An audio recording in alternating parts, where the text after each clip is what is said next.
I'd given everything to Crimson and Veil, my wife's family business. For years, long nights hunched over spreadsheets, endless meetings with suppliers, and every ounce of effort I could muster to make it grow. It wasn't just a job to me. It was a promise I'd made to Clarissa when we got married, a way to prove I belonged in her world. So when she and her sister Bianca called me into the boardroom that morning, I figured it was about the new expansion plans I'd been working on. I walked in with a stack of papers, ready to talk numbers, but the air felt wrong. Clarissa sat there, arms crossed, her face blank like she barely knew me. Bianca leaned back in her chair, smirking like she'd just won something. "Julian," Bianca started, her voice sharp and cold. "We're letting you go. We don't need lazy people dragging us down." Lazy? The word hit me like a slap. I'd been up until 2 a.m. the night before fixing a deal they'd almost botched. I glanced at Clarissa, waiting for her to say something, anything, to defend me. She didn't. She just stared at the table, her fingers tapping lightly, like this was nothing to her. My chest tightened, but I didn't argue. I didn't yell. I forced a polite smile, the kind I'd used 1,000 times to smooth things over, nodded once, and said, "All right. Good luck." Then I turned and walked out, my footsteps echoing in the silence they left behind. The rest of the day blurred past me.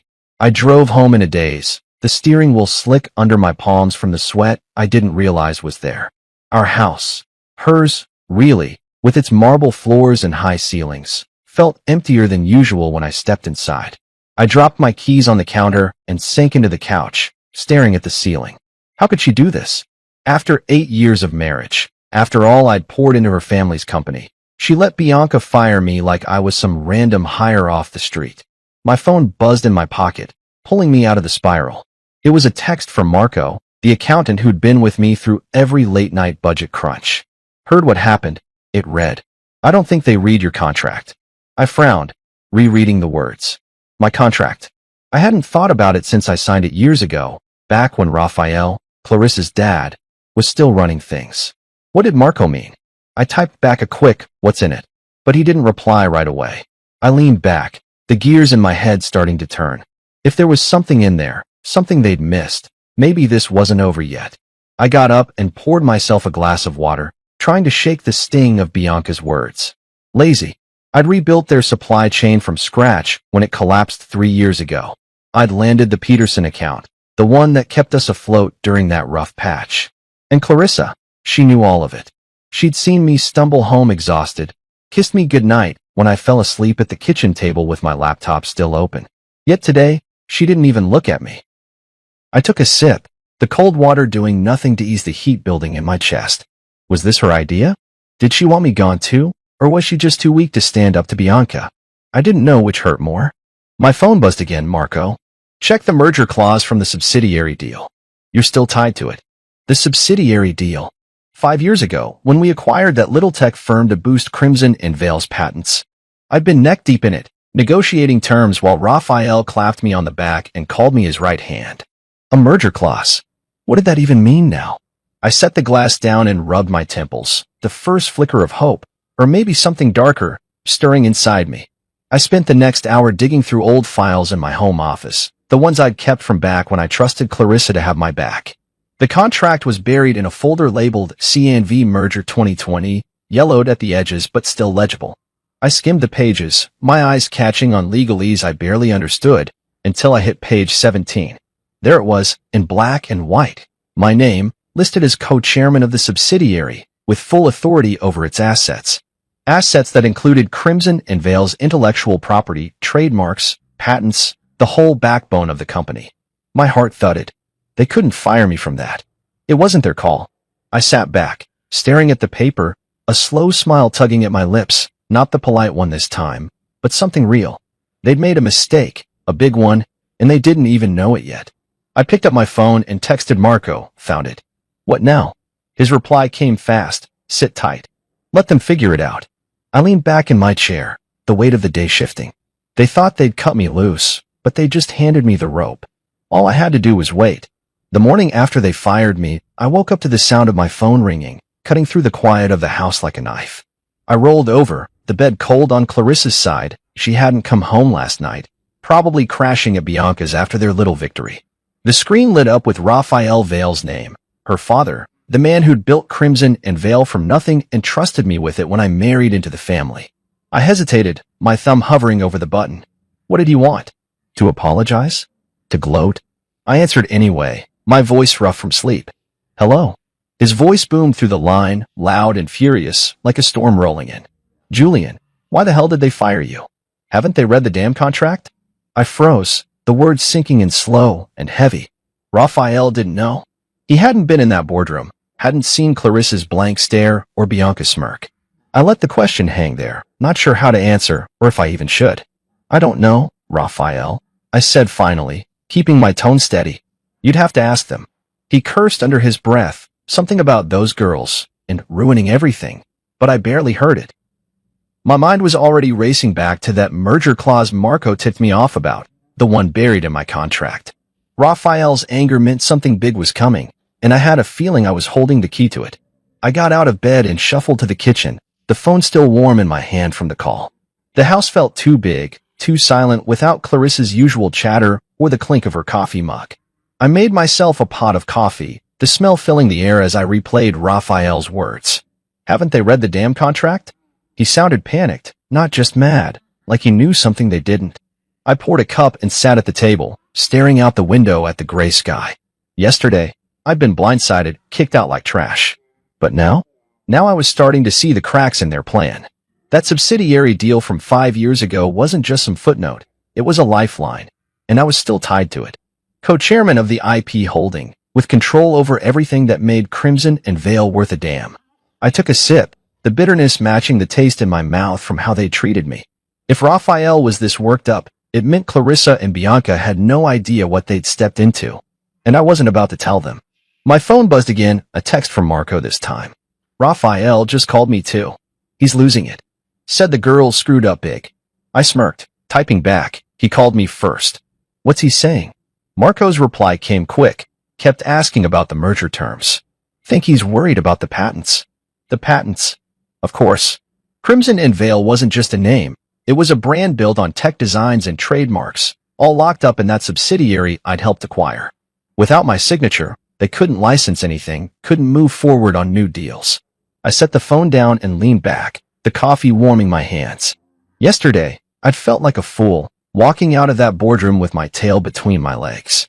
But today I was starting to feel like the one in control. Raphael's call wasn't just a rant. It was a warning, one Clarissa and Bianca hadn't heard yet. I wondered how long it'd take them to figure it out, how long before they came crawling back. I spent the rest of the morning pacing the house, my mind spinning with what-ifs. What if they tried to fight it? What if they called their fancy lawyers? I didn't know much about legal stuff, but I knew enough to trust Marco and Raphael. If he was this mad, it meant the contract was ironclad. I stopped by the window again, watching a delivery truck rumble down the street. My whole life had been about keeping things steady, fixing problems at work, smoothing things over with Clarissa when she got stressed, even biting my tongue when Bianca snapped at me. But steady didn't matter anymore. They'd pushed me out, and now they were about to find out what that cost them. My phone rang again. Raphael, round 2. I picked up, ready this time. Julian, he said, quieter now, like he'd worn himself out. I'm sorry about this. I didn't know they'd pull something so stupid. I nodded, even though he couldn't see me. It's done, I said. But what's in that contract, Raphael? What's got you so riled up? He paused, then let out a dry laugh. You're still co-chair of the subsidiary. They can't run the company without you. I didn't say anything, just let that sink in. He was right, and they didn't even know it yet. I was still reeling from Raphael's call when the reality of it all started to settle in, heavy and real, like a weight I could feel in my bones. Clarissa and Bianca had fired me without a second thought, but now they were about to find out what that really meant. It was late afternoon when Marco texted me again. They're in a meeting with the lawyers. Word is, they just read the contract. I could picture it, Clarissa sitting stiff at the head of the table, Bianca pacing like a caged animal, both of them staring at those pages like they'd turned to poison. I didn't have to be there to know what they'd found. 5 years ago, when we bought the tech subsidiary to beef up Crimson and Vale's portfolio, I'd been named co-chairman of it. It wasn't a big deal back then, just a title Raphael threw in to keep things smooth during the merger. But now it was everything. That subsidiary owned all the intellectual property rights, the patents, the trademarks, the designs that kept the company alive. Without my sign-off, they couldn't do a damn thing. I sat on the couch, the contract spread out on the coffee table in front of me, and let that sink in. They tried to cut me out, but they'd locked themselves in a cage instead. I leaned forward, running my finger over the words on page 17. Julian Rivera, appointed co-chairman, with full authority over subsidiary assets. It was right there, plain as day, signed and stamped. I remembered that day vaguely, Raphael laughing over beers after the deal closed, saying I'd earned it. I hadn't thought much of it then. I was just happy to be part of the team. But Clarissa and Bianca? They'd never bothered to dig that deep. They'd taken over the company from Raphael last month, all smug and sure of themselves, and figured they could toss me aside like yesterday's news. I wondered what their faces looked like now, pale, probably, with that pinched look Clarissa got when she was stressed, and Bianca's mouth twisted tight with anger. They brought in some hotshot lawyer from New York, Noelle, to help with the transition. I'd met her once, cold as ice, with a handshake that felt like a challenge. She'd be the one breaking the news, I bet, her voice flat as she told them they were screwed. I got up and walked to the kitchen, needing to move, to think. The house was still too quiet, Clarissa's absence like a ghost hanging around. I grabbed a beer from the fridge, popped it open, and took a long swig. What were they doing right now? Yelling at each other? Blaming Noelle? I could almost hear Bianca's voice, sharp and loud. How did we miss this? And Clarissa, quieter, trying to stay calm even though her hands would be shaking. They'd thought they were so smart, firing me in front of everyone like that, making it a show. But they didn't know the half of it. Without my approval, they couldn't renew licensing deals, couldn't push new products, couldn't even access the bank accounts tied to the subsidiary's assets. It was all frozen, and I was the only one with the key. I took another sip, the cold bottle sweating in my hand, and felt a strange mix of anger and satisfaction bubbling up. They'd humiliated me, but now they were the ones stuck. I went back to the couch and picked up my phone, scrolling through old messages from Clarissa. Just last week, she texted me about dinner plans, all casual and sweet. Home by 7. Let's order pizza. Now she couldn't even look at me. I tossed the phone aside and stared at the contract again, my mind racing. What would they do next? Try to talk me into signing off? Threaten me? I didn't know Noelle well, but she struck me as the type to twist words into knots, looking for a loophole. Good luck with that. Raphael had made sure this thing was airtight. I leaned back, closing my eyes, and let myself imagine their panic. The board would hear about this soon, and the clients too. People would start asking questions, and Clarissa and Bianca wouldn't have answers. I wasn't sure what I'd do yet. Part of me wanted to watch it all burn. Part of me just wanted them to admit they were wrong. But one thing was clear. They'd underestimated me, and that was their biggest mistake. The beer was half gone when my phone buzzed again. Marco, with an update. Noelle's freaking out. Says they need your signature or the whole company's dead in the water. I smirked, setting the bottle down. Dead in the water. That sounded about right. They'd built their castle on sand, and I was the tide coming in. I didn't reply to Marco yet. I needed to think this through, figure out my next move. But for now, I just sat there, the contract in my lap, and let the quiet of the house wrap around me. They'd find out soon enough what it meant across me. And when they did, I'd be ready. I decided to keep my mouth shut after that complete silence, no matter how much they tried to pull me back in. The day after Marco's text about Noelle freaking out, my inbox started lighting up. First came an email from Bianca, short and snippy, like she was doing me a favor. Julian, we need to discuss your exit terms. Call me. Exit terms? I almost laughed. She still thought she was in charge, like I was some loose end she could tie up with a quick chat. I didn't reply. Then Clarissa texted, her words careful, like she'd rehearsed them. Can we talk? This got out of hand. Out of hand? She'd sat there while her sister called me lazy and kicked me out of the company I'd helped build. I stared at the message for a minute, my thumb hovering over the screen, but I didn't type anything back. I tossed the phone on the couch and walked away. They didn't deserve my words, not yet. If they wanted to squirm, I'd let them. I had the upper hand now, and I wasn't about to give it up just because they were starting to sweat.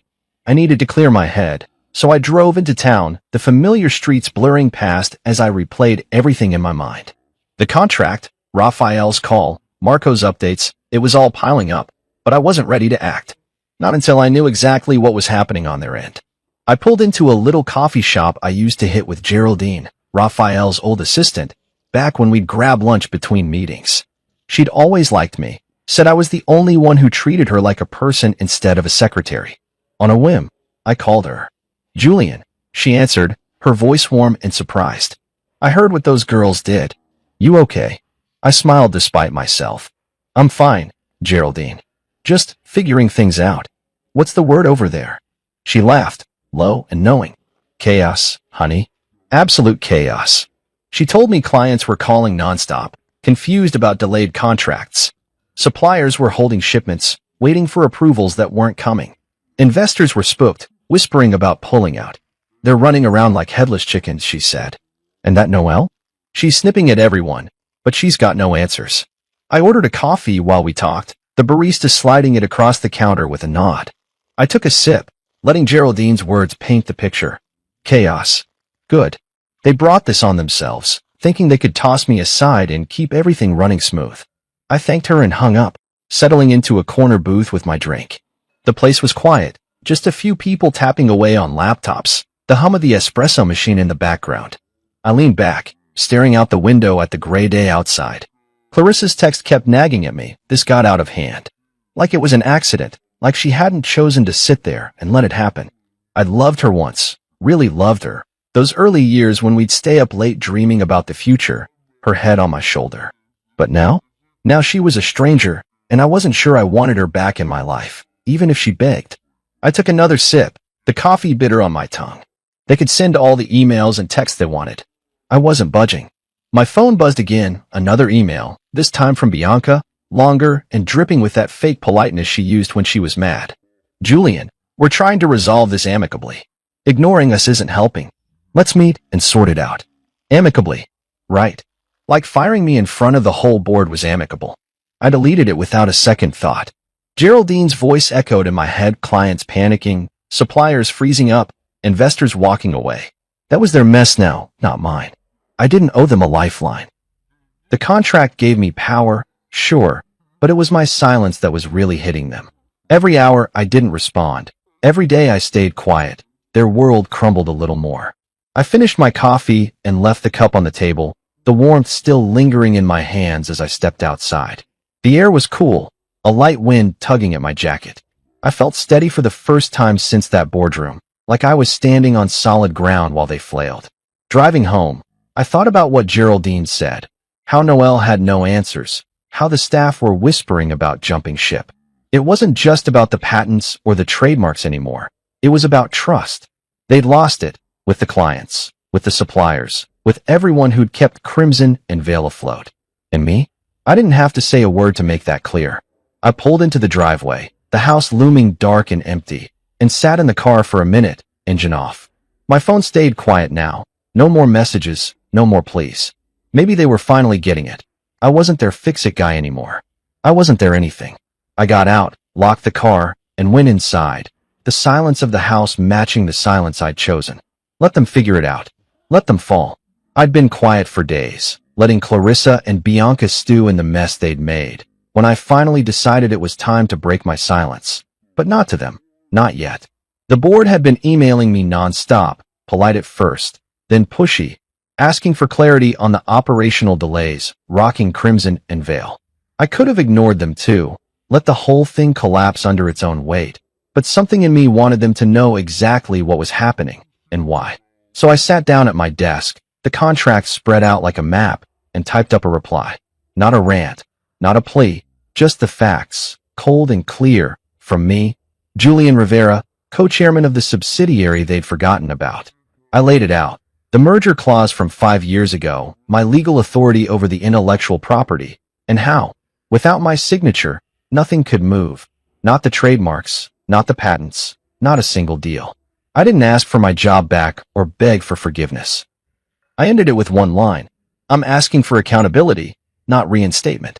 Then I hit send, copied every board member, and leaned back in my chair, the weight of it lifting just a little. They'd wanted me gone. Now they'd see what that cost. The house was still empty, Clarissa's absence a constant hum in the background, but I didn't mind it as much today. I got up and made myself a sandwich, ham and cheese, nothing fancy, while my phone stayed quiet. Too quiet, maybe. I figured the board was scrambling, passing my email around like a hot potato. Raphael had half of them in his pocket, Old-timers who'd watched me grind for years, while the newer ones probably sided with Clarissa and Bianca, dazzled by their big talk. My email would split them down the middle, and I was fine with that. Let them argue. Let them pick sides. I took a bite of the sandwich, the bread sticking to the roof of my mouth, and wondered who'd crack first. Raphael had already called me twice since that first rant, leaving voicemails I hadn't answered yet. "Julian, we need to fix this," he'd said in the last one, his voice rough. Fix it? He'd handed the company to his daughters, and they'd broken it. That wasn't my problem anymore. By evening, my phone started buzzing again, text from Marco, who'd somehow become my eyes and ears without me even asking. "Board's freaking out," he wrote. "Half want to bring you back, half think the girls can lawyer their way out." I smirked, typing back, "Let them try." Noelle might be sharp, but she couldn't rewrite a contract that had been signed and sealed years ago. I set the phone down and walked to the window, the sky turning orange as the sun dipped low.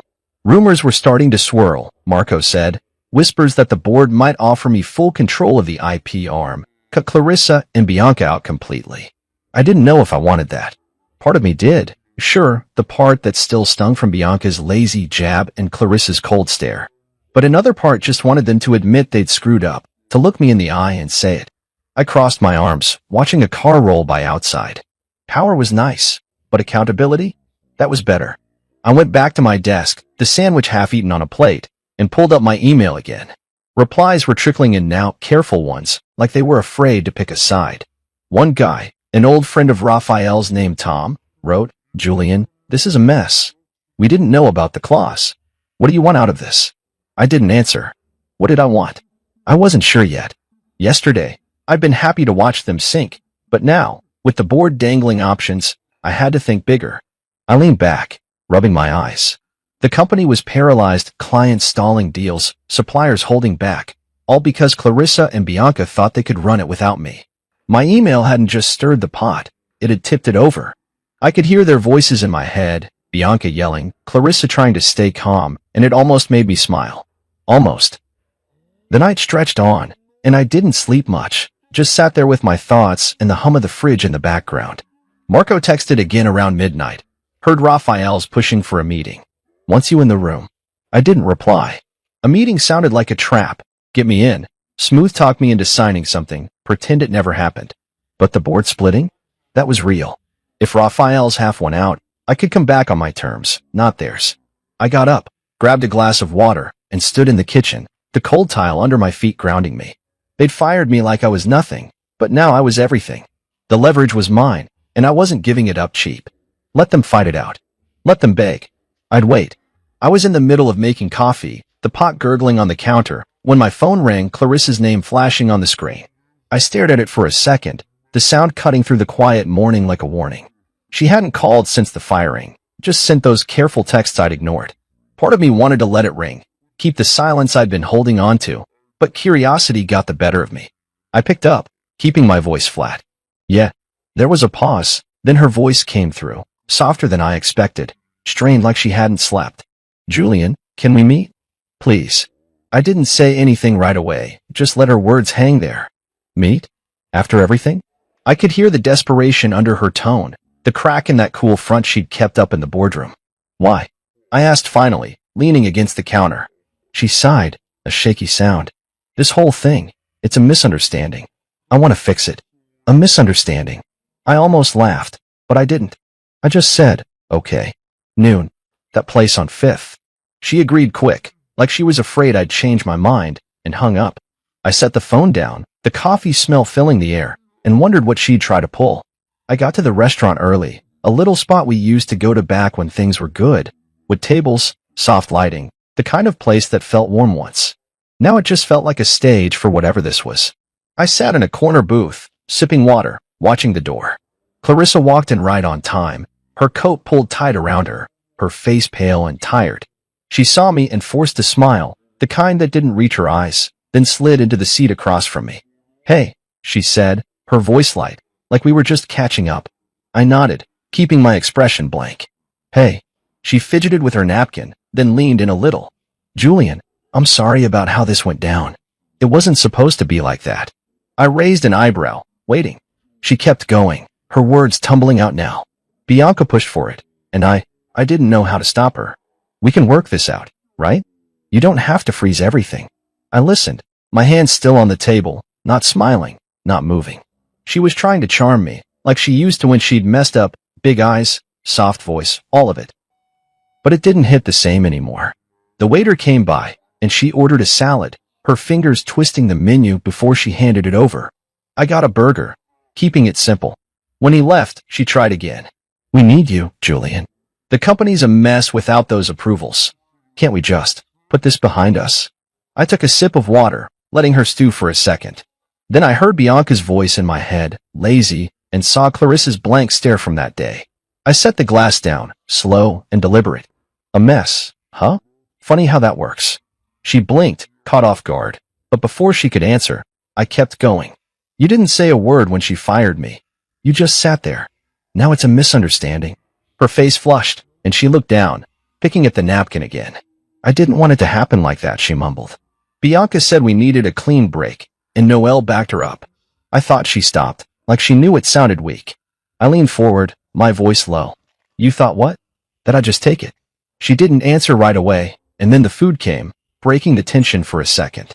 I took a bite of the burger, chewing slow, watching her poke at her salad like she'd lost her appetite. She glanced up, trying a new angle. Bianca's the one who pushed it. She convinced me it was best for the company. Noelle said it was legal. I swallowed, setting the burger down. Noelle's wrong.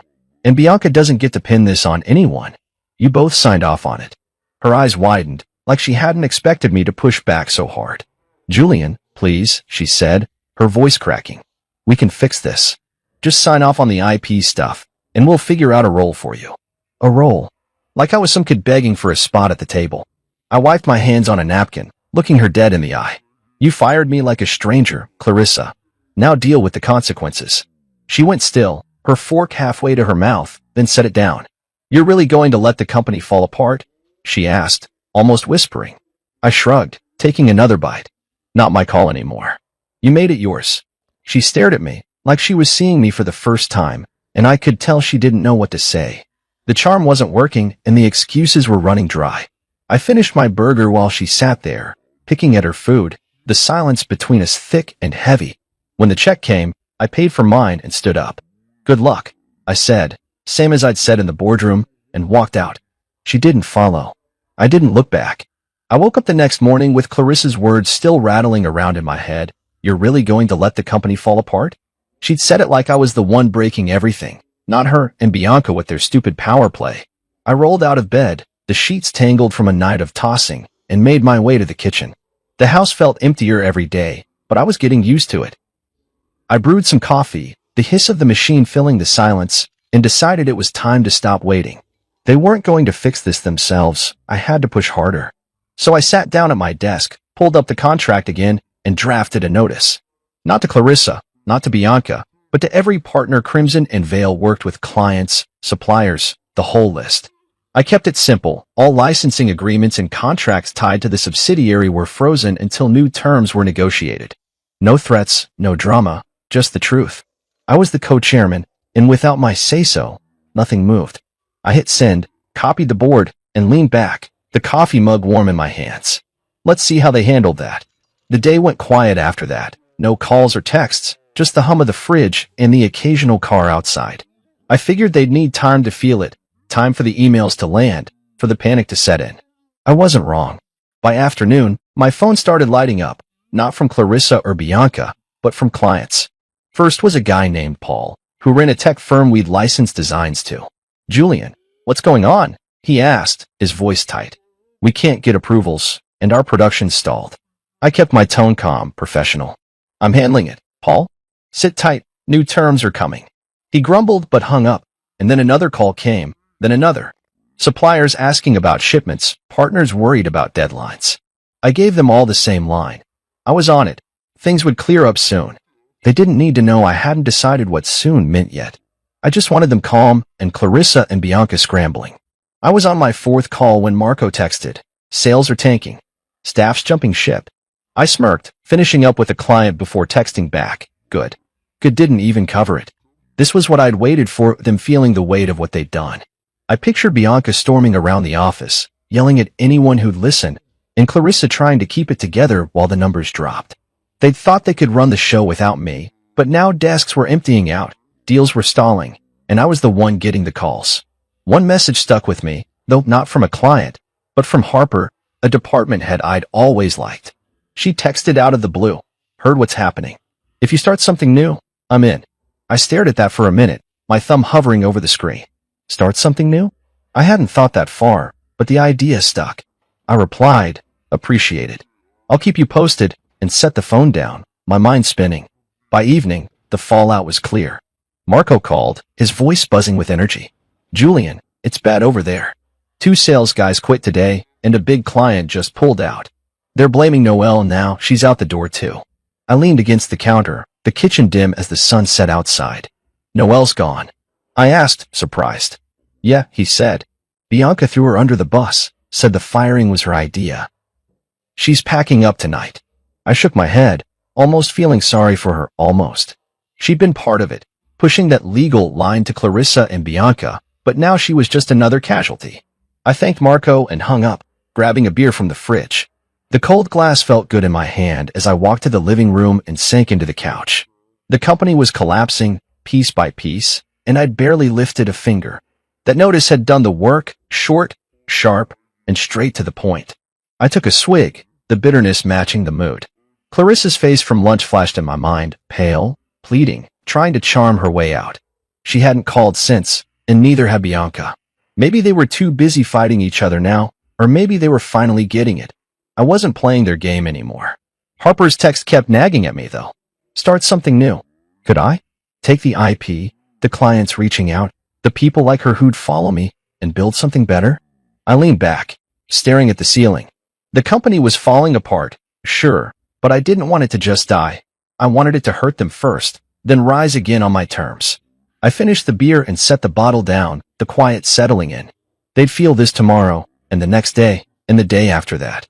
And when they were done falling, I'd be ready to stand up. I was halfway through breakfast, scrambled eggs and toast, nothing special, when my phone rang again. Raphael's name popped up, and I knew this wasn't just another rant. I wiped my hands on a napkin and answered, keeping my voice steady. "Hey, Raphael." He didn't waste time. "Julian, we've got an emergency board meeting tomorrow. I need you there, not as an employee, as executive chairman of the IP holding. Can you do it?" I paused, the fork halfway to my mouth. Executive chairman. Not back to my old job, not begging for scraps, but a seat above Clarissa and Bianca, with real power. I set the fork down, my mind racing. "What's the deal?" I asked. He sighed, heavy and tired. "The company's bleeding out. Clients are gone, staff's leaving, and the board's done with the girls' mess. We're voting on new terms, Bianca out of client ops, Clarissa down to COO. You in?" I leaned back, the chair creaking under me. This was bigger than I'd expected. "Yeah," I said finally. "I'm in, but it's on my terms." He laughed, a short, rough sound. "Good. See you tomorrow." He hung up, and I sat there, the eggs going cold, feeling the shift happen right under me. The rest of the day, I kept busy, cleaned the kitchen, mowed the lawn, anything to keep my hands moving while my head worked it out. Raphael was handing me the reins, or at least a big chunk of them. Bianca out of client-facing stuff meant she'd be sidelined, probably stuck in some back office if she stayed at all. Clarissa as COO? She'd hate reporting to me, but she'd have no choice. I smirked, pushing the mower across the yard, the grass clippings sticking to my shoes.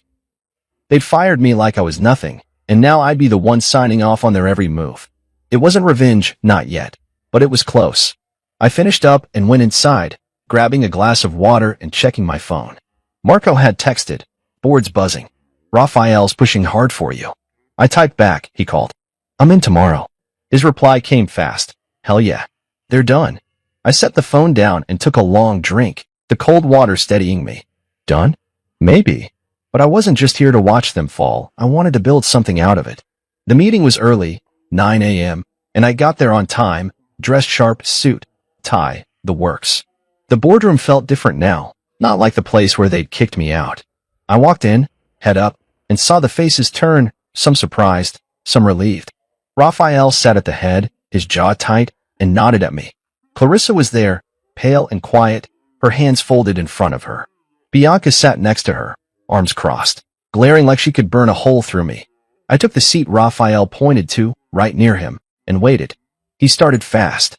"We're here because Crimson and Vale's dying," he said, his voice cutting through the room. Julian's notice froze everything, and we can't move without him.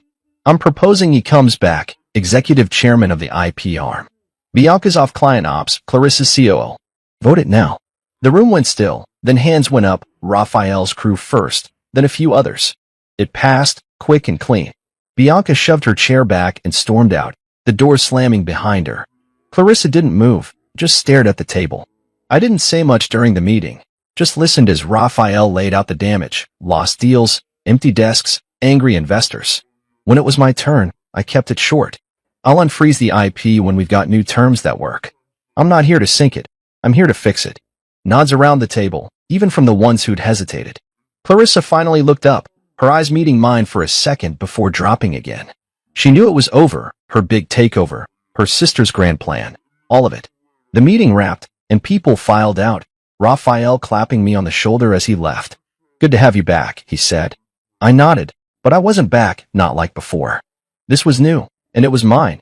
Clarissa lingered, gathering her things slow, like she wanted to say something. I didn't wait. I walked out, the boardroom behind me, and headed to my car. The air outside was cool, the sun just climbing, and I felt steady, grounded. Back home, I sat at my desk, the contract still there like a trophy. The vote was done, but the work was just starting. I'd have to unfreeze the IP soon, get clients back on board, stop the bleeding. But first, I needed terms, rules that kept Clarissa and Bianca in check, that made sure no one could pull this again. I grabbed a notepad and started jotting ideas, my pen scratching across the page. Bianca was gone from the front lines, and Clarissa? She'd have to swallow reporting to me. I smirked, imagining her face in meetings, trying to keep that cool mask on. This wasn't the end, it was the start. And I was ready. I woke up the next morning with a clear head, the board's decision still fresh and real. The sun was just creeping through the blinds as I made coffee, the pot hissing like it was cheering me on. Executive chairman, those words kept rolling around in my mind, heavy but good. Clarissa and Bianca had tried to shove me out, but now I was back, higher up than ever, and they couldn't touch me. I took my mug to the desk, the contract still sitting there, and started planning. The company was a mess, clients gone, staff thin, sales flat. But I wasn't here to just patch it up. I wanted it stronger, better, and free of the entitled nonsense they'd brought in. I pulled out my laptop and started typing, laying out a new structure, merit-based hires, clear rules, no more family favors. Clarissa could stay as COO, but she'd answer to me now, and Bianca? Her apology email came in overnight. "Julian, I'm sorry, let's talk," but I didn't bother replying. She was out of the game, and I had work to do. First thing, I called Marco. He picked up quick, his voice bright. "Boss man, heard the news, congrats." I smiled, sipping my coffee. "Thanks. I'm making you CFO. You in?" He laughed, loud and easy. "Hell yes. When do I start?" I told him today, right now, get in, clean up the books, figure out what we could save.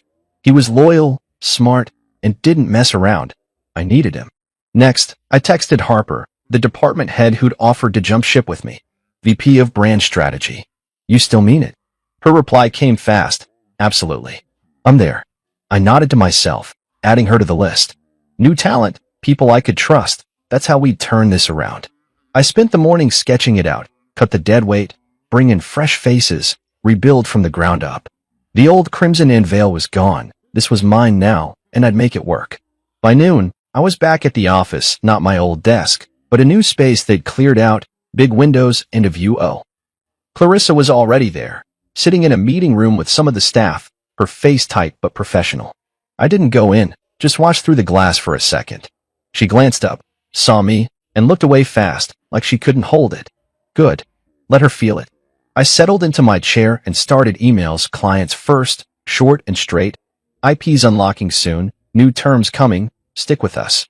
A few replied quick, relieved, saying they'd wait. Then suppliers, same deal, we're sorting it, shipments resume next week. The responses piled up, cautious but hopeful, and I could feel the tide turning. This wasn't just about holding power, it was about using it right. Afternoon hit, and I called the first meeting, me, Marco, Harper, and a few others I'd cherry-picked from the old crew. Clarissa had to be there too, part of her COO gig, and she walked in last, her heels clicking sharp on the floor.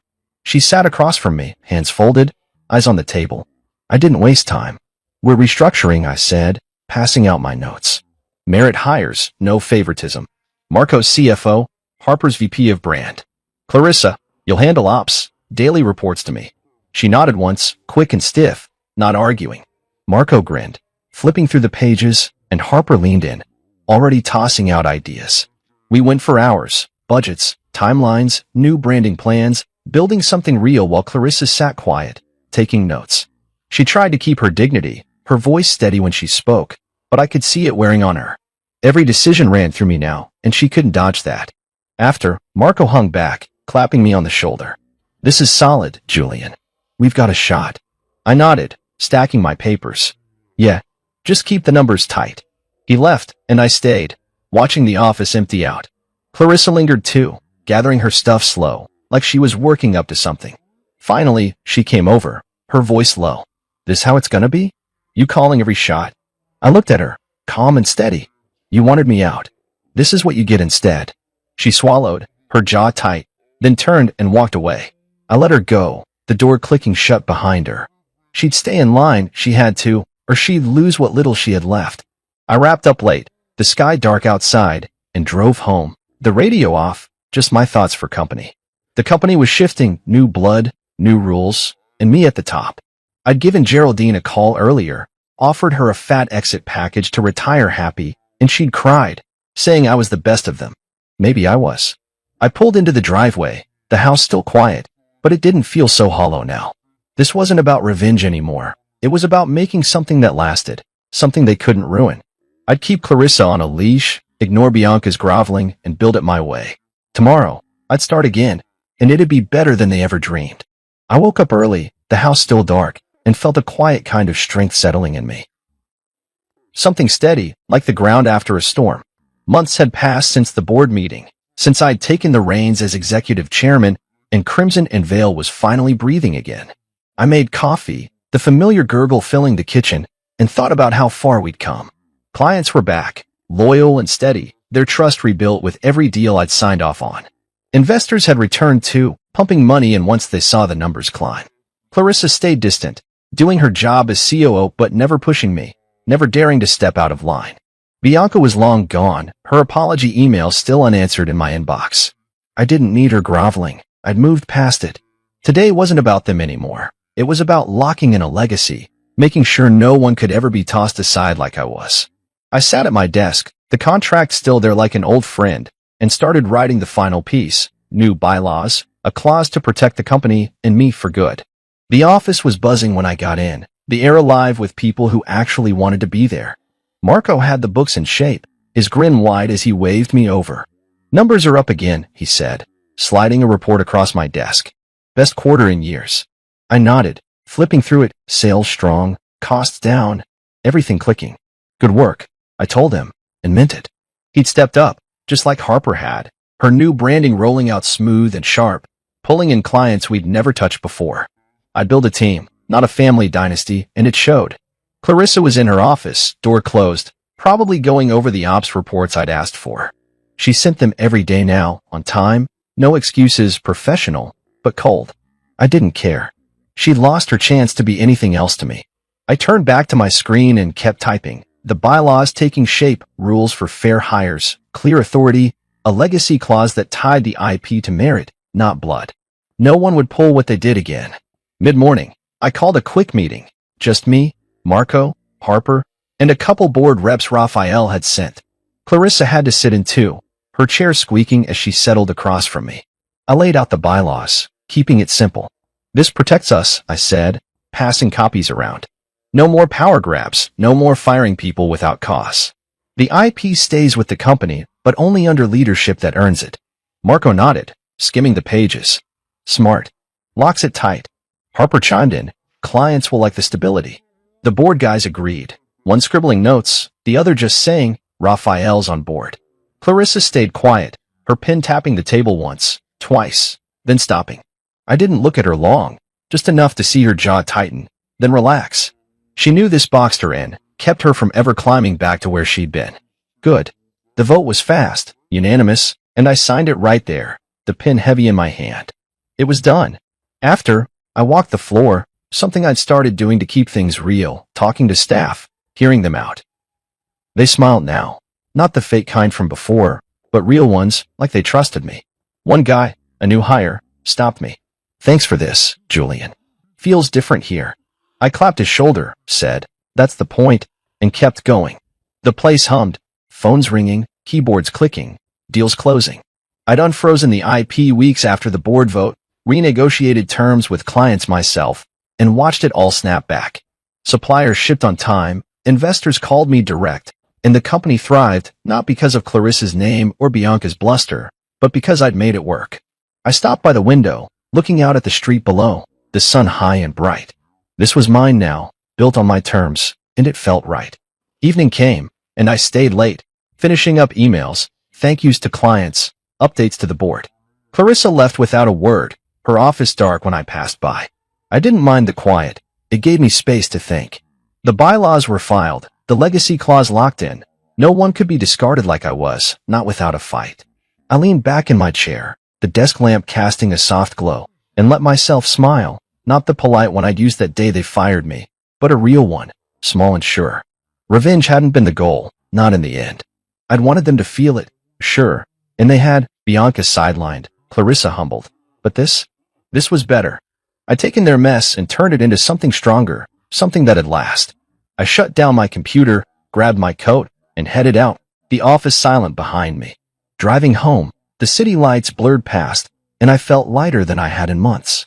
The house was still empty, but it didn't weigh on me now. I'd rewritten the rules, set the terms, and kept that polite smile for when I needed it. Tomorrow, I'd keep building, and they'd never forget who held it together.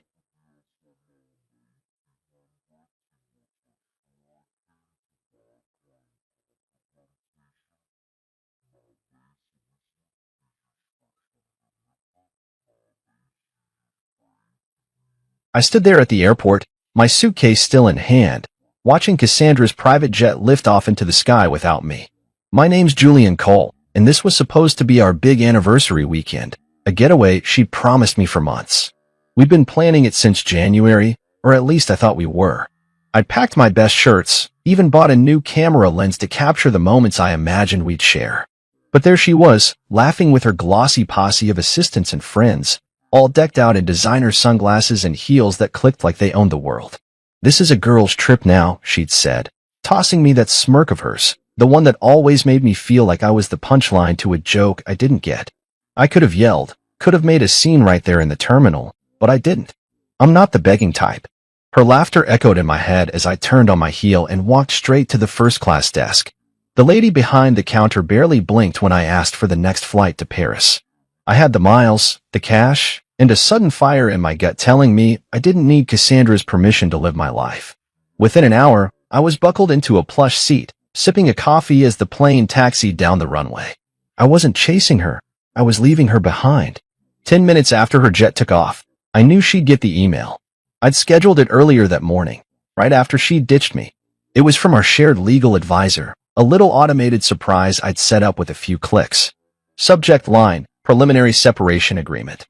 I could picture her face, those perfectly arched brows shooting up, her lips parting in that silent gasp she does when she's caught off guard. She'd be 30,000 feet in the air, surrounded by her giggling crew, and suddenly pale as a ghost. Good. Let her squirm. By the time my plane touched down in Paris, my phone was already buzzing like a beehive. I didn't even check it, just let it vibrate in my pocket as I stepped into the warm, bustling chaos of Charles de Gaulle. 155 messages, I'd find out later. 155 little pleas, rants, and apologies she'd typed out while I was sipping wine over the Atlantic. But right then, I didn't care. I was in Paris, and for once, it wasn't about her. It was about me. I grabbed my bag, adjusted my jacket, and walked out into the city that was about to change everything. The air smelled like fresh bread and freedom, and I wasn't looking back. Cassandra could keep her jet, her entourage, her smirks. I had a ticket to something better, and I wasn't waiting for her to sign off on it. This was my runway now, and I was taking off. I settled into my first-class seat, the hum of the plane's engines vibrating through me as we climbed higher over the Atlantic. My name's Julian Cole, and for the first time in years, I wasn't flying to keep up with Cassandra's schedule or to play the part of her arm candy husband at some glitzy event. This was my flight, my choice, and it felt damn good. The flight attendant handed me a glass of champagne, and I watched the bubbles rise and pop, each one disappearing like the promises Cassandra had made over the years. We'd started out as partners, equals, I thought, building her luxury tech brand from late-night brainstorming sessions in our cramped apartment. Back then, it was our dream. But somewhere along the way, it became hers. I turned into the guy holding her purse at red carpet galas, smiling for the cameras while she dazzled the world. "Julian, you're so good at being there for me," she'd say, like it was a compliment. I'd nod, play along, let her shine. But now, staring out at the endless stretch of clouds, I saw it for what it was. I'd been erased, reduced to a prop in her perfect little production. The champagne tasted sharp, bitter even, but I drank it anyway. I reached into my carry-on and pulled out the leather-bound journal she'd given me last Christmas. It was one of those expensive gifts she loved, beautiful, thoughtful on the surface, but empty inside. She hadn't even bothered to write a note in it. Typical. I flipped it open, the blank pages staring back at me like a challenge. My pen hovered for a second, then I pressed it to the paper and wrote the first words that felt like they belonged to me. Julian's Paris. Not hers. It wasn't poetry, but it was mine. And that was enough. I leaned back, letting the words sink in. Paris wasn't just a destination now, it was a declaration. I wasn't going to trail after her anymore, wasn't going to wait for her to throw me a scrap of attention. This trip was about me figuring out who I was when I wasn't Cassandra Blake's +1. The plane rocked gently, and I started planning. I'd land in a few hours, check into a hotel, nothing like the over-the-top places she'd pick, and just walk. No itinerary, no press calls, no one telling me where to stand or what to say. I'd wander the streets, eat whatever smelled good, maybe dust off my camera and take some pictures for myself, not for her Instagram. The thought made me smile, a real one, not the practice grin I'd worn for years. I glanced at the journal again, tracing the words with my finger. Julian's Paris. It sounded like freedom. I didn't know what I'd find there, maybe a cafe with strong coffee, maybe a quiet corner to think, maybe even someone who'd see me. Not her shadow. The idea of not being alone for long flickered in my mind, but I pushed it aside. This wasn't about replacing her. It was about reclaiming me. The flight attendant came by again, offering a warm towel, and I took it, wiping my hands like I could scrub off the last decade of playing second fiddle. Outside, the sky was turning pink and gold, the sun dipping below the horizon. I didn't check my phone, didn't want to see her messages yet. Let her stew, let her wonder where I'd gone. For once, I wasn't the one waiting. I closed the journal, tucked it back into my bag, and finished the champagne. The plane leveled out, steady and sure, carrying me toward a city I'd always loved but never truly explored on my own terms. I didn't need her jet, her plans, her approval. I had a seat, a pen, and a clean slate. Paris was waiting, and I was ready to meet it, not as Cassandra's husband, but as Julian. Just Julian. The guy who'd finally stopped ghosting himself. I stepped off the plane at Charles de Gaulle, my legs stiff from the flight, but my mind buzzing with something I hadn't felt in years, possibility. My name's Julian Cole, and I was in Paris, not because Cassandra dragged me here for some photo op, but because I'd chosen it. The airport was a blur of voices, French, English, a dozen other languages mixing together, and I moved through it like a man waking up from a long sleep. I grabbed my bag from the carousel, slung it over my shoulder, and headed for the exit, ready to breathe in the city. But before I could get far, a voice called out, smooth and familiar. Julian Cole, as I live and breathe. I turned, and there he was, Marco Levant, leaning against a pillar with that easy grin of his. Marco was one of Cassandra's old investors, a sharp guy with a knack for turning a profit and a reputation for not taking her crap. He pulled out of her company a couple years back, something about creative differences, and now he was her biggest rival in the tech game. Marco, I said, shaking his hand. What are you doing here? He chuckled, adjusting the cuff of his tailored jacket. Same as you, I'd guessed getting out from under her thumb. I heard about the airport stunt. Classy move, by the way. I smirked, not sure how he knew already, but Marco always had his ear to the ground. Yeah, well, I wasn't about to cry over it. He nodded, like he'd expected nothing less. Good. You're not the only one she's tried to cut out, you know. She uninvited me from her little summit this weekend. Thought I'd crash it anyway. He reached into his pocket and pulled out a cream-colored envelope, handing it to me. You should come too. She's headlining, or was supposed to. Be a shame if she didn't see some familiar faces in the crowd. I took the invitation, flipping it over in my hands. It was for a tech summit in Paris, one of those exclusive events where CEOs and big shots patted each other on the back. Cassandra had been prepping for it for weeks, rehearsing her keynote speech in our living room, while I nodded along like a good husband. She doesn't know you're coming, does she? Marco asked, his eyes glinting with mischief. No, I said, feeling a grin tug at my lips. She will soon. He clapped me on the shoulder, laughing. That's the spirit. Come on, let's grab a drink. You look like you could use one. We found a bar just outside the terminal, all sleek glass and dim lighting, and ordered 2 whiskeys. The first sip burned, but it settled me, grounding me in this new reality where I wasn't just reacting to her moves. I was making my own. Marco leaned back in his chair, swirling his drink. So what's the plan, Julian? You're here. She's up there losing her mind. Where do you go from here? I thought about it, the invitation still in my hand. I don't know yet. I just wanted to get away, figure things out. But this? I tapped the envelope. This feels like a start. He nodded, like he got it. She's built a lot on your back, you know. Those early marketing ideas, the ones that got her brand off the ground? I remember whose brain they came from. I looked at him, surprised he'd bring it up. That was a long time ago. Doesn't mean it's not still true, he said, taking a sip. She's good at taking credit. You're good at letting her. Maybe it's time to change that. The words hit me harder than I expected. I'd spent years telling myself it didn't matter, that I was happy supporting her, being the guy behind the scenes. But sitting there with Marco, the whiskey warming my chest, I realized how much I'd let slip away. Paris wasn't just a getaway anymore. It was a chance to take something back. We finished our drinks, and Marco stood, tossing some euros on the table. See you at the summit, Julian. Don't let her off easy. He walked off, leaving me with the invitation and a head full of thoughts. I tucked it into my jacket, paid for my half, and stepped outside. The air was crisp, the city sprawling out in front of me. I didn't know what I'd do at that summit, but I knew one thing.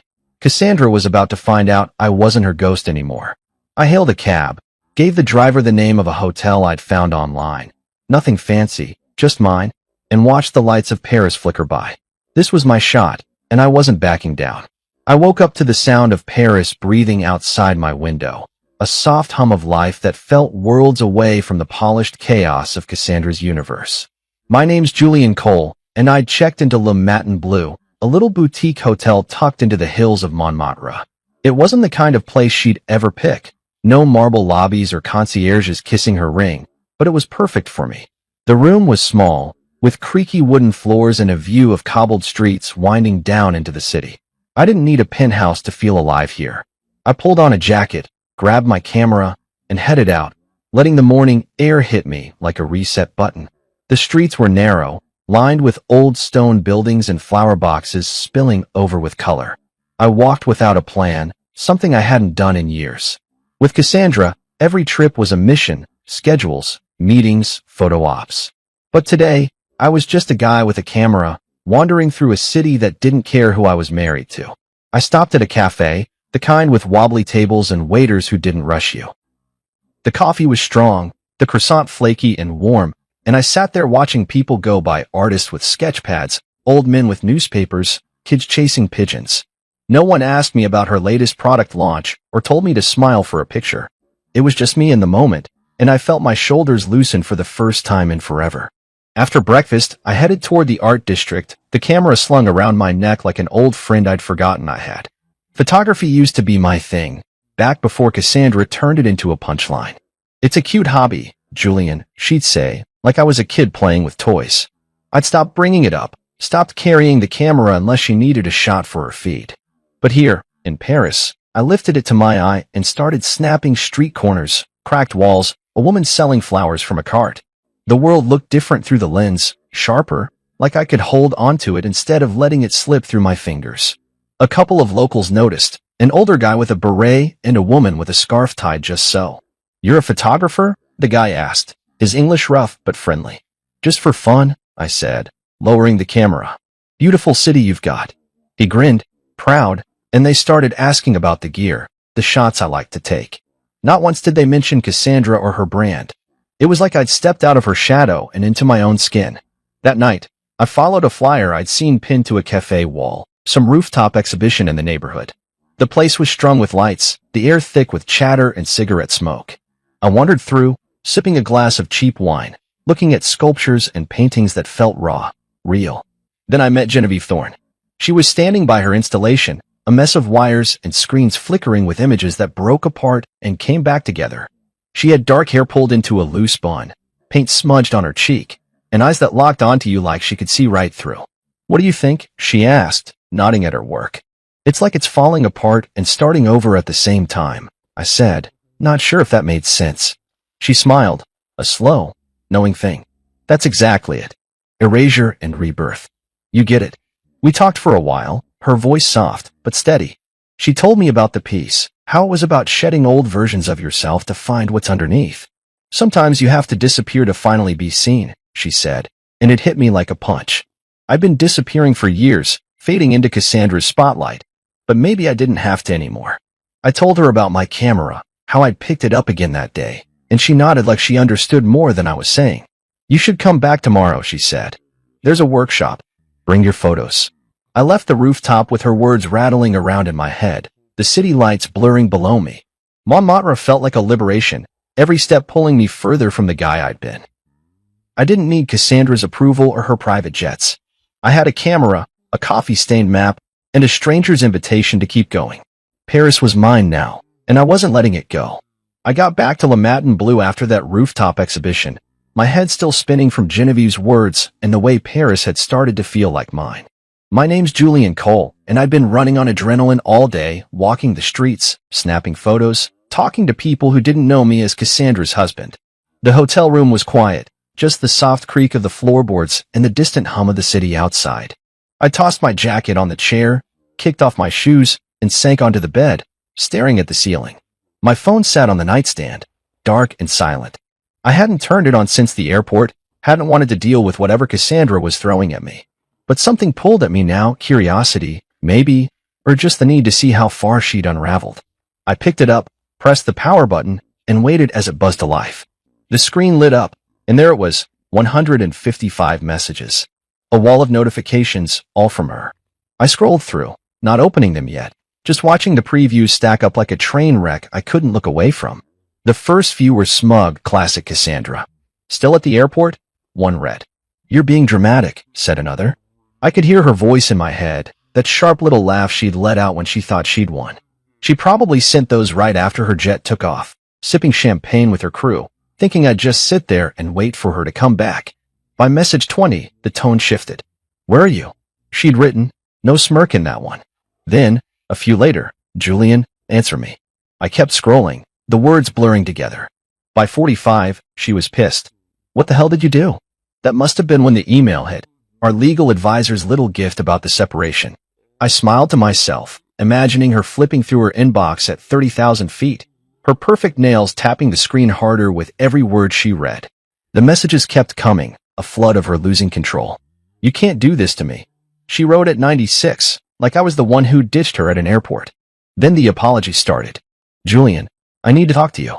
Please," came at 124. "I'm sorry," she said at 142, and I almost laughed out loud. Cassandra didn't say sorry, not unless she was backed into a corner. The last one, 155, hit different. "We need to fix this." No demands, no snark, just a plea. I stared at it for a long minute, the screen glowing in the dim room. My thumb hovered over the reply button, but I didn't press it. What was there to say? She'd left me standing there, laughed about it, and now she was scrambling because I'd finally stopped playing her game.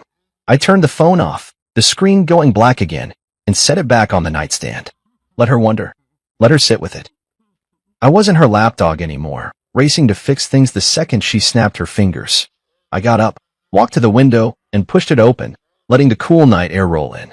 Paris stretched out below me, all twinkling lights and quiet streets, and I felt something settle in my chest, peace, maybe, or power.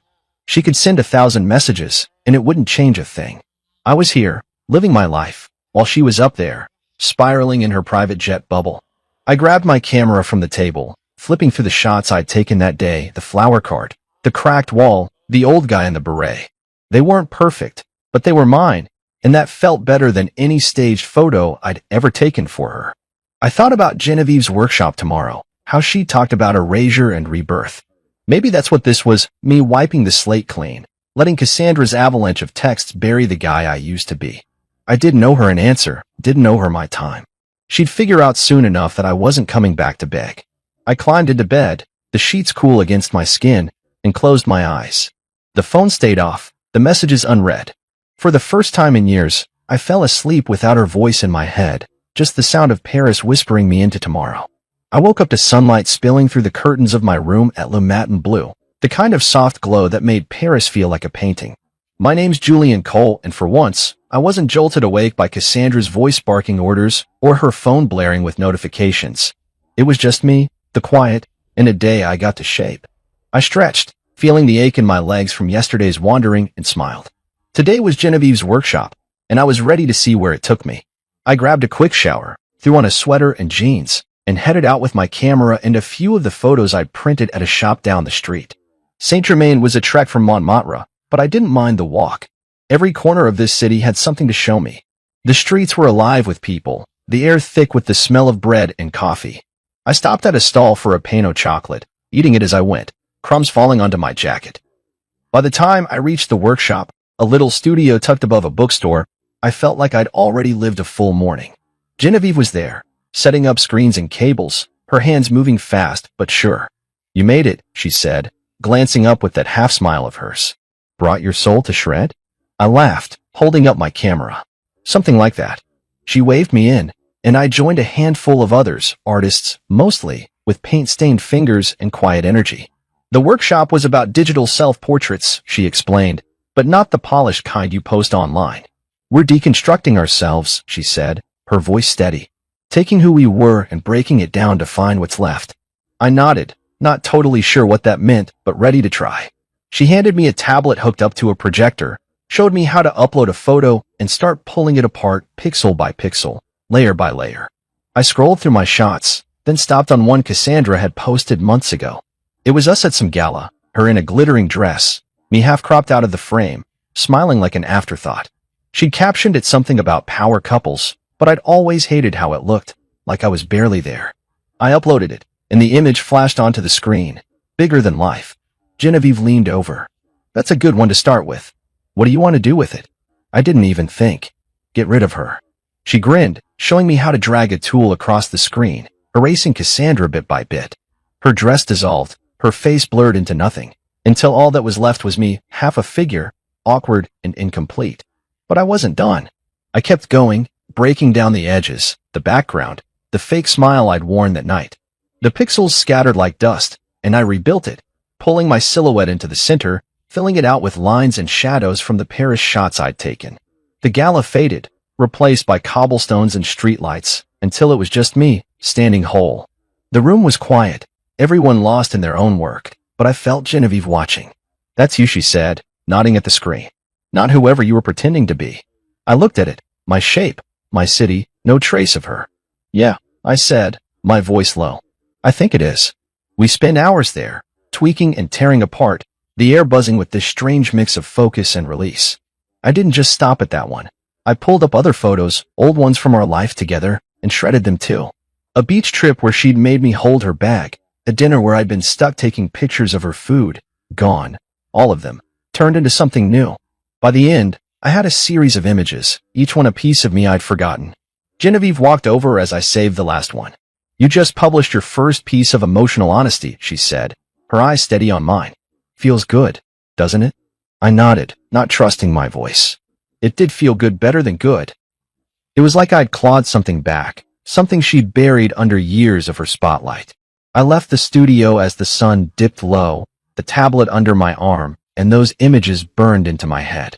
Paris glowed around me, all golden and alive, and I walked back to the hotel with a lightness I hadn't known I could feel. Cassandra's world didn't own me anymore. I was undoing it, piece by piece, and building something real in its place. I stepped out of the cab into the cool Paris evening, the lights of the summit venue glowing ahead like a beacon. My name's Julian Cole, and tonight wasn't about hiding anymore. It was about showing up. Marco had invited me to this dinner, the one Cassandra was supposed to host, and I'd said yes without a second thought. The invitation was still in my pocket, creased from being handled all day, but it felt like a ticket to something bigger than just a meal. I adjusted my jacket, not the flashy kind she'd have picked for me, just a simple one I liked, and walked in. The place was all glass and gold, packed with tech execs and investors in suits that cost more than my old car. I scanned the room, half expecting to see her sweeping in with that queen bee smile, but she wasn't there. The table settings had her name on them, though, Cassandra Blake, keynote speaker. Guess she hadn't canceled yet. I found Marco near the bar, sipping a drink and chatting up some guy in a bow tie. He spotted me and waved me over. "You clean up nice, Julian," he said, handing me a glass of something dark and strong. "Ready to stir the pot?" I took a sip, letting it burn down my throat. "She's not here, is she?" He shook his head, smirking. "Not yet. Word is she's been off the grid since that email hit. Her team's scrambling." Before I could ask more, someone grabbed my arm. Lily Monroe, Cassandra's executive assistant. She was all nerves, her blonde hair slipping out of its neat bun. "Julian, thank God," she whispered, pulling me aside. "She's been spiraling since that legal thing dropped. She hasn't told anyone why she's not here tonight." I raised an eyebrow, keeping my voice steady. "That's her mess to explain, Lily. Not mine." She blinked, like she hadn't expected that. "You're not worried?" "No," I said, smiling just enough to throw her off. "Let her tell her story. I'm telling mine." Lily stared at me, then nodded slowly, backing off as the crowd started moving toward the tables. I found my seat. Marco had made sure I wasn't stuck in the back, and settled in, the buzz of the room washing over me. The keynote was about to start, some stand-in guy fumbling through notes, when the MC stepped up instead. "Ladies and gentlemen," he said, voice booming. "Before we begin, let's acknowledge someone in the room. Julian Cole, the man behind the original marketing concept Cassandra Blake built her empire on, without credit." The air went still. Heads turned, eyes landing on me. I froze for a second, the glass halfway to my lips, then set it down as the gasps rippled through the crowd. Marco leaned over, grinning. "Told you I'd stir the pot." Silence hung heavy, then someone clapped, slow at first, then faster, until the room broke into applause. I stood, nodding, not sure what else to do. The MC kept going, talking about innovation and unsung heroes, but I barely heard it. My heart was pounding, not from nerves, but from something else, relief, maybe, or vindication. For years, I'd let her take the credit, told myself it didn't matter as long as the company thrived. But it did matter, and now everyone knew it. The dinner rolled on, plates clinking, voices rising, but I felt like I was floating above it. People came up after, shaking my hand, asking questions about those early days. "You're the real deal," one guy said, a tech blogger I recognized. "She never mentioned you." "She didn't have to," I said, keeping it light. "I was there anyway." Marco caught up with me later as the crowd thinned. "You handled that like a pro. She's going to hate this." "Good," I said, meaning it. "Let her." We stepped outside, the night air sharp against my skin. I didn't need her here to feel the weight of this moment. The applause still echoed in my head, not just for what I'd done, but for what I was doing now, standing up, stepping out. Lily's words stuck with me, though. Spiraling. Part of me wondered what Cassandra was doing right then, pacing some hotel room, yelling at her phone, trying to spin this. But I didn't linger on it. This dinner, this night, it didn't need her. I'd walked in alone and walked out taller. Paris had given me that, and I wasn't giving it back. I walked along the Seine the next evening, the water reflecting the city lights like a mirror cracked with gold.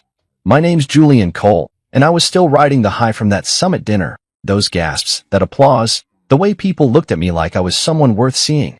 It was a rush, but it didn't erase the quiet itch in my chest. Cassandra had texted again that morning, one line cutting through the noise of the last few days. "Let's meet." No press. Just us. I'd stared at it over coffee, the steam curling up from my cup, and against my better judgment, I typed back. "Fine. Café Lumière, 7 p.m. Now here I was, heading to meet her, not sure what I wanted out of it, but knowing it was time to face her. The cafe was small, tucked off a side street, with round tables spilling onto the pavement. I got there early, ordered a glass of red wine, and sat outside, watching the river flow. She showed up 10 minutes late, typical, her heels clicking like a warning shot. She wore sunglasses even though the sun was long gone, her face unreadable behind them. She slid into the chair across from me, setting her bag down with that careful grace she'd perfected.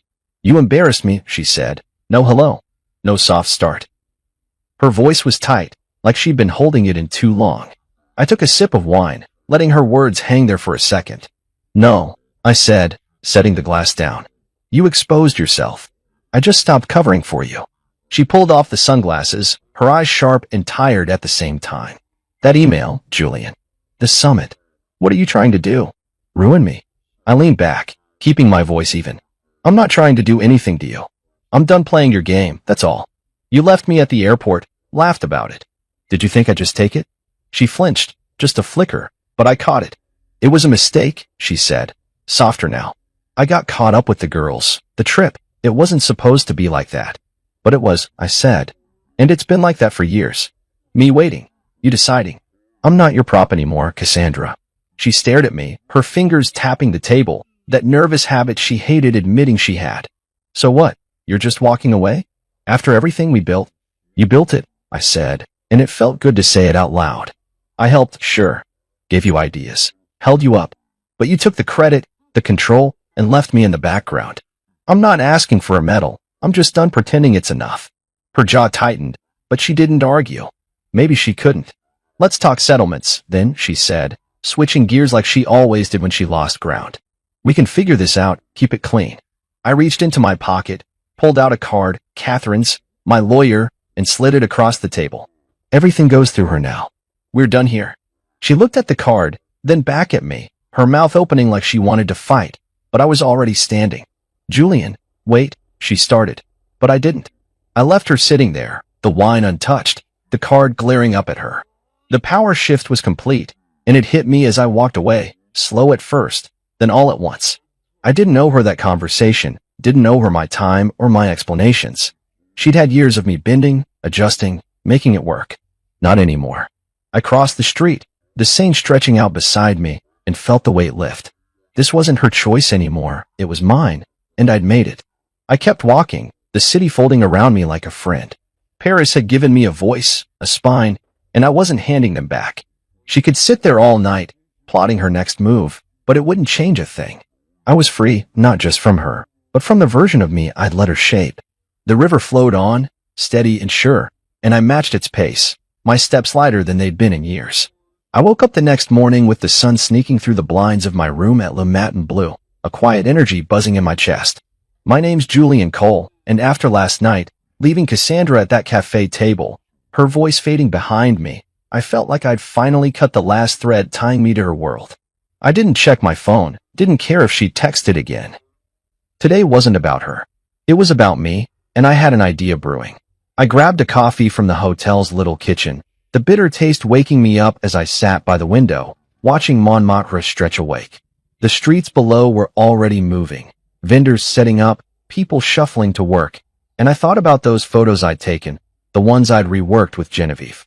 They weren't just pictures anymore. They were pieces of me, raw and real. What if I showed them? Not to Cassandra, not to prove a point, but for myself. I pulled out my notebook, scribbling down thoughts. Gallery, exhibit, Paris. By the time I finished my coffee, I had a plan. I called Genevieve, catching her just as she was heading out. "Hey, it's Julian," I said, pacing the room. "You know anything about renting gallery space?" She laughed, that easy sound that made everything feel possible. "You're serious?" "Yeah, I know a spot near Le Marais. Small, but it's got character." "What are you thinking?" "An exhibit," I said, the words solidifying as I spoke. "Those portraits I did at the workshop, plus the street shots from this week. I want to put them up." She didn't hesitate. "I'm in. Meet me there in an hour." I hung up, grabbed my camera and the printed photos, and headed out. Le Marais was a maze of narrow streets and old buildings, alive with galleries and cafes. The space Genevieve found was perfect. White walls, worn wooden floors, a big window letting in light. The owner, a gruff guy named Pierre, agreed to a short rental, muttering about crazy artists, but handing me the keys. Genevieve showed up with a toolbox and a grin, and we got to work. We hung the photos, my silhouette against Paris streets, the fragmented gala shot, the flower cart lady mid-laugh. I called it uncropped, a name that felt right, like I was finally stepping into the frame. We worked all day, adjusting frames, tweaking the layout until it looked like something real. By the next afternoon, we opened it up, nothing fancy, just a sign out front and word of mouth. People trickled in, locals mostly, then some tourists, their voices bouncing off the walls as they looked at my work. I stood back, watching them linger, point talk. A woman in a red coat bought the flower cart shot, saying it reminded her of her grandmother. A guy with a beard asked about the tech behind the digital pieces. It wasn't a mob, but it was enough. 2 days later, every print was sold. I couldn't stop smiling. Marco dropped by that second night, his suit sharp as ever. "Congratulations," he said, handing me a beer from a nearby bar. "You're a hit. By the way, she's been trying to buy back your shares in the company." I told her too late. I laughed, clinking my bottle against his. "She can keep scrambling. I'm good here." He nodded, looking around. "This is you, Julian. Not her shadow. You should see her face when she hears about this." I didn't need to. I could picture it, those perfect brows furrowing, her lips pressing tight. But it didn't matter anymore. The gallery was mine, the photos were mine, and the people who'd bought them saw me, not her. Genevieve joined us, her paint-splattered jeans a contrast to Marco's polish. "You did it," she said, nudging me. "Told you there was something honest in there." "Couldn't have without you," I said, meaning it. She shrugged, but her eyes said she got it. We stood there, the three of us. As the last visitors left, the space quiet again. I looked at those empty walls, the sold tags still pinned up, and felt full not just of pride, but of something I'd lost along the way. This was my passport to the real me, stamped and signed in Paris. I didn't need Cassandra's approval or her empire. I had this, and it was enough. I woke up on my last day in Paris with the kind of quiet that sneaks in after a storm, soft, steady, and mine. My name's Julian Cole, and I'd spent the week rewriting myself, step by step, photo by photo, until I wasn't just Cassandra's husband anymore. The room at Le Matin Bleu felt smaller now, like I'd outgrown it. My bags half packed by the window. I didn't know where I'd go next, back home, maybe, or somewhere new, but I knew I wasn't the same guy who'd landed here. I grabbed my phone off the nightstand, the screen lighting up with one new message. It was from her, sent just after midnight. "Do you still love me?" I stared at it, the words sharp against the soft morning light. Cassandra, always cutting to the core when she was desperate. I could see her typing it, probably alone in some hotel suite, her nails clicking on the screen, waiting for me to cave like I always had. My thumb hovered over the reply button, a dozen old habits tugging at me. Say yes, smooth it over, give her something to hold on to. But I didn't. I pressed delete, the message vanishing like it had never been there, and set the phone down. No response, no punctuation, just peace. I didn't owe her an answer anymore. I got up, pulled on a sweater, and headed out, the city calling me one last time. The streets of Montmartre were waking up, bakers hauling trays, kids laughing on their way to school, and I walked with no rush, letting it all sink in. Paris had given me more than I'd expected. A camera rediscovered, a gallery sold out, a spine I'd forgotten I had. I ended up at a bookstore cafe near the Seine, a little place with mismatched chairs and shelves packed tight.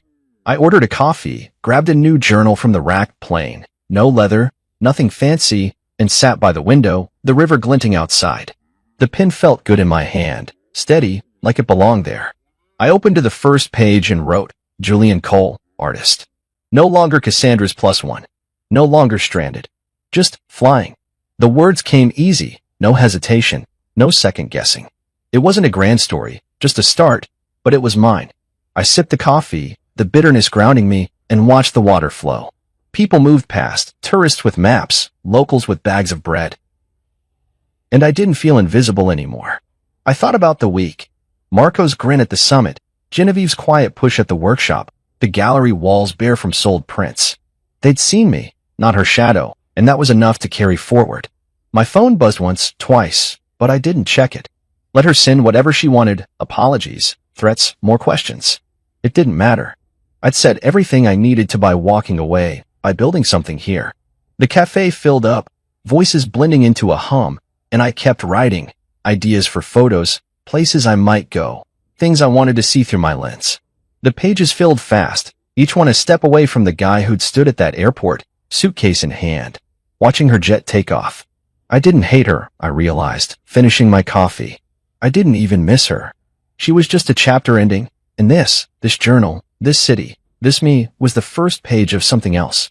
I paid the bill, tucked the journal under my arm, and stepped outside. The air was crisp, the Seine steady beside me. I walked along it, my boots tapping the pavement, and felt the weight of her final message lift completely. No, I didn't still love her, not the way she meant, not the way that kept me tethered. I loved this instead, the freedom, the quiet, the man I was becoming. I stopped at a bridge, leaned on the railing, and watched a boat drift by. Paris stretched out around me, its lights flickering on as the day faded. I'd fly out tomorrow, but I wasn't leaving empty-handed. I had a new story, a first chapter written in my own hand, and that was more than enough to take with me. I stood on that bridge over the Seine, the cold metal of the railing pressing into my palms, and watched the boat disappear around a bend. My name's Julian Cole, and this was my last night in Paris, a city that had taken me apart and put me back together in ways I hadn't seen coming. The air was sharp now, the kind that bites at your nose, and the lights along the river flickered like they were winking at me. I wasn't ready to leave, not really, but I knew I couldn't stay forever. Tomorrow I'd fly out, back to a life I'd have to figure out from scratch, but tonight was still mine. I pulled my jacket tighter and started walking again. No plan. Just the urge to soak up every last second of this place. The streets were quieter now, the crowds thinning as the city settled into itself. I passed a guy playing an accordion, the notes slow and heavy, and tossed a few coins into his hat. He nodded, not breaking the tune, and I kept going, the music following me like a shadow. I thought about that journal in my bag, the one I'd started at the cafe, the words I'd written, Julian Cole, artist. It still felt strange, calling myself that, but it fit better than Cassandra's husband ever had. I wondered what she was doing right now, probably back home by now, pacing our old living room, yelling at Lily or her lawyers. That last text of hers, "Do you still love me?" kept popping into my head, but not because I wanted to answer it. It was more like a ghost, a whisper from a life I'd left behind. I didn't feel guilt, didn't feel torn, just done. I turned down a street I hadn't explored yet, narrower than the others, with old lanterns casting pools of light on the cobblestones. A little bar caught my eye, nothing fancy, just a wooden sign swinging over the door that said, Le Repos. Rest. Sounded good. I pushed inside, the warmth hitting me like a hug. The place was small, half full, with low ceilings and tables scratched up from years of use. I ordered a whiskey at the counter, the bartender pouring it without a word, and took it to a corner by the window. The glass was heavy in my hand, the amber liquid catching the light, and I sipped it slow, letting it burn its way down. A guy at the next table was sketching on a napkin, his pencil scratching quick lines, and I watched him for a minute, feeling the itch to pull out my camera. I didn't, though, just sat there, soaking it in. Then the door creaked open, and Genevieve walked in. She spotted me right away, her dark hair loose tonight, a scarf dangling from her neck. "Fancy meeting you here," she said, sliding into the chair across from me without asking.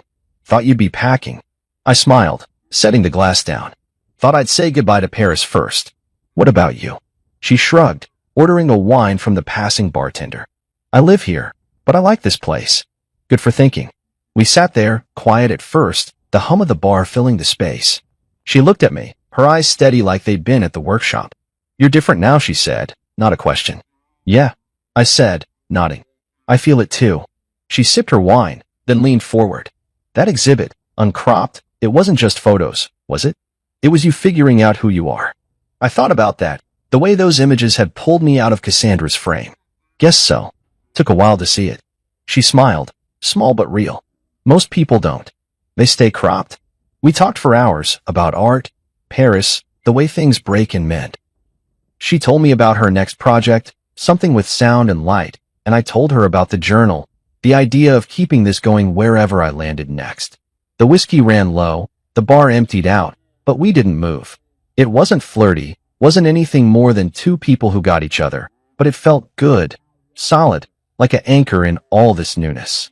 When the bartender called last rounds, we stepped outside, the cold snapping me awake. "You'll be back," she said, pulling her scarf tight. "Paris doesn't let go that easy." "Maybe," I said, grinning.